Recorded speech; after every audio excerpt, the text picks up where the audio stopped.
Alright, there's a couple of videos out there on the subject of, racism, nationalism kind of stuff. And also Bella made a little line in her video where she was talking about the fact that she's kind of uncomfortable with short people, midgets and such. She made some, she talked to herself, she ridiculed herself. Oh, well, some people are going to think I said something I didn't say. And, that's just kind of funny that, I've been taken to saying things I haven't said either.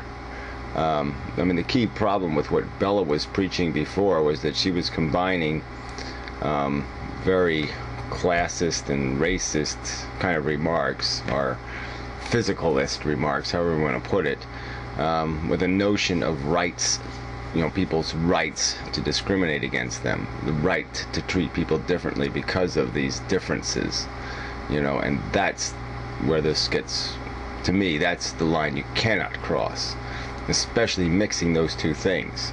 You could almost argue for one if you were very pure of heart, and you could argue for the other, but you can't argue for both together, because the mixture is, whatever, hydrochloric acid and something else, and boom. You can't do it.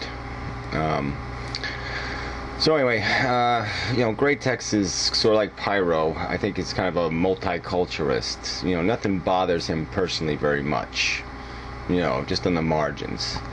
And that's fine for them. But there's a whole big pile of people, and I'd include myself among them, who I don't have a multicultural bone in my body.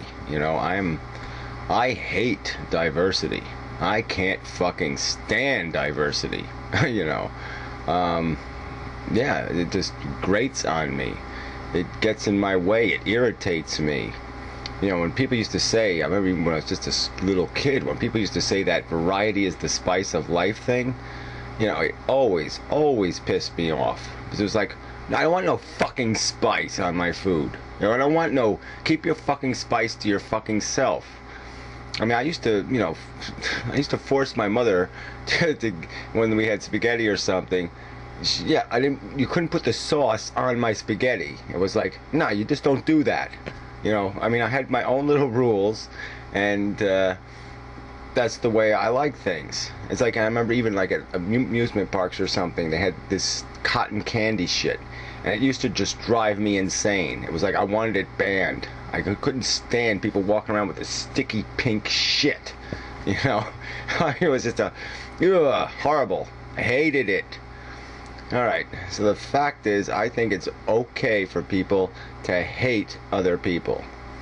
And it's even okay to do it in a reckless way in their own head. Okay, it's okay for them to say, well, most of those kind of people, those people of that color, or people of that height, or people of that smell, or that, whatever the classification is, if you can say most of them are this way, or do the cotton candy thing, and therefore, God, I don't like those people.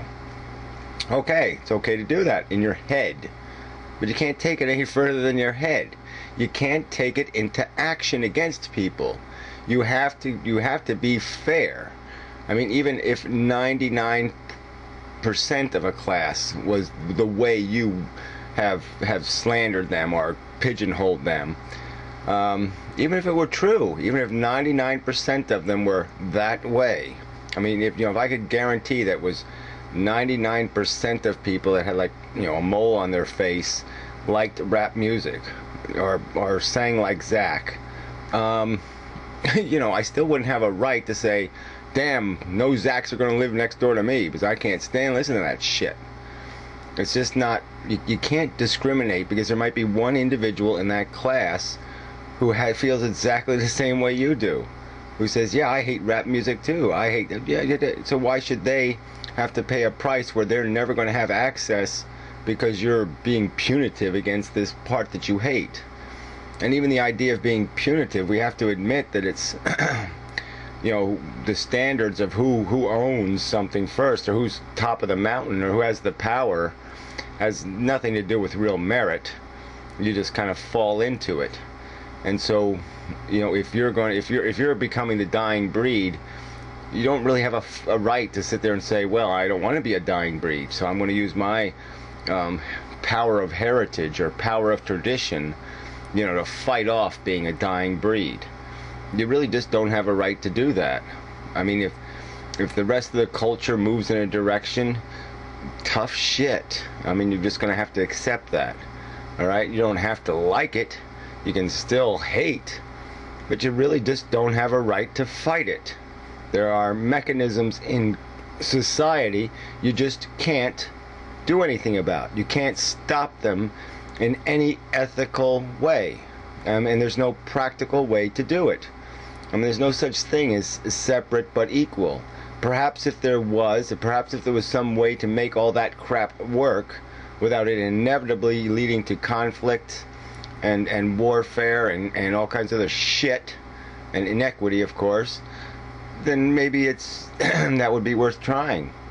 But there really isn't a practical way to make that shit work. And so then we just have to live with each other. And we have to live with the idea, that we can't go around saying, well, we're just going to make every minority within any classification that's possible to make, any distinction that's possible to make, to suffer the consequences of the group they belong to. And that's almost like a godlike imbecility of, well, Eve ate the damn apple, so it's women's fault, so let's just blame all the women's, even though there'd be plenty of women who would say, yeah, okay, I won't eat the apple, fine. No, the serpent wouldn't tempt, and she'd be fine and just smack the snake in the head and say, go the fuck away, I'm not eating the apple, God told me not to eat the apple, I'm not going to eat the apple. But instead, they all get persecuted. I mean, we can't live that way. That's not fucking ethical. God was pretty fucking unethical in deciding that, well, because Adam and Eve fucked up, all human beings suck. Well, that's not a fair way to judge. But they were big on that kind of stuff back then, it's kill the whole town because you don't like somebody in the town or most of the town, so you just kill them all. I mean, not that they had any excuse to kill the 3/4 in the first place. But anyway, I'm not making a defense, some sort of,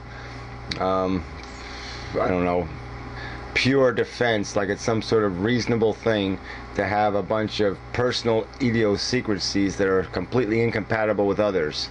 I mean, ideally, as human beings, yeah, we probably should be unoffendable, but we're not.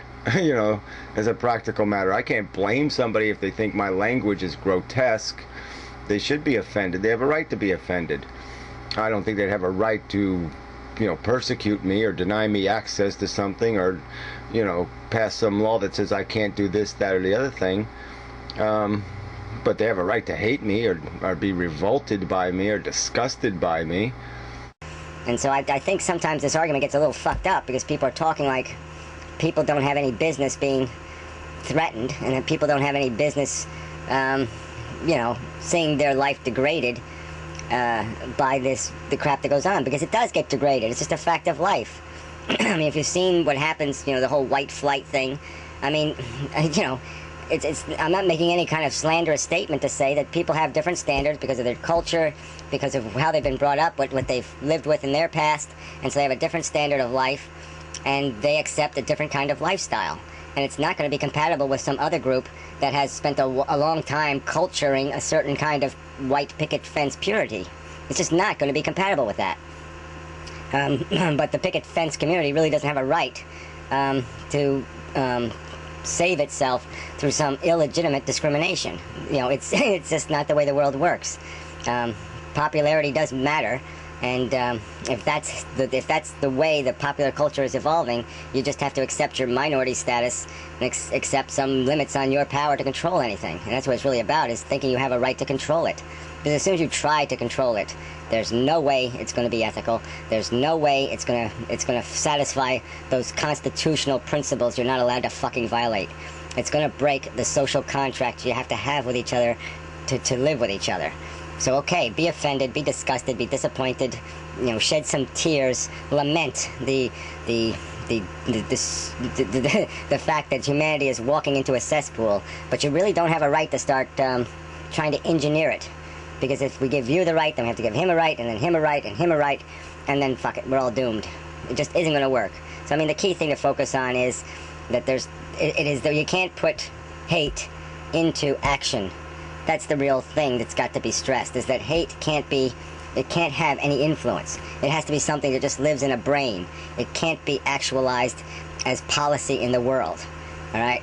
But I don't like this idea that I'm not allowed to hate, because there's lots of shit that irritates the fucking crap out of me. And you're not going to tell me it's all wonderful and charming because you like you like oysters in your soup or something. That's your business. Like them all you fucking want. But I have a right to hate fucking oysters.